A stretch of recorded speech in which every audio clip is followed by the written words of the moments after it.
se transforment, ou presque, et certains ne manquent pas d'ingéniosité pour métamorphoser une réalité, à l'instar de cet habitant de Pont-à-Mousson qui a décidé de recycler un conteneur maritime en logement. Styliana Pève et Bruno Courteau. Après toute la cuisine en longueur là, avec le bar.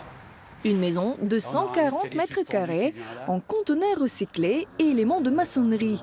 Ces unités, Greg Grillet, entrepreneur et passionné de construction insolite, les avait achetées il y a 5 ans pour faire du stockage. Depuis quelques mois, ces 5 conteneurs sont transformés en habitation. Les conteneurs, on les a achetés, c'est des conteneurs recyclés, hein, ils viennent du port d'Anvers. Voilà. Après, tous les fenêtres, on les a achetés à des fournisseurs de fenêtres dans le coin qui se sont trompés sur des mesures ou des rebuts, tout ça, qu'on a remis en place.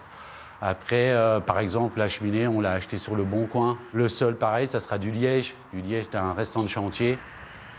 Une maison avec 50% de matériaux recyclés.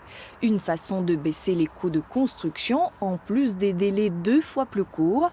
Ce concept, très développé aux Pays-Bas et dans les régions maritimes, reste rare en Lorraine.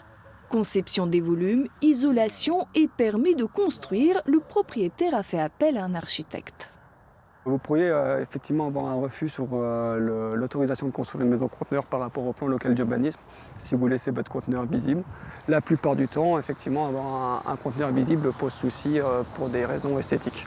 Il faut le couvrir avec un bardage, avec un enduit, en fonction de la finition qu'on aura choisie et en fonction de ce que nous impose le plan local d'urbanisme.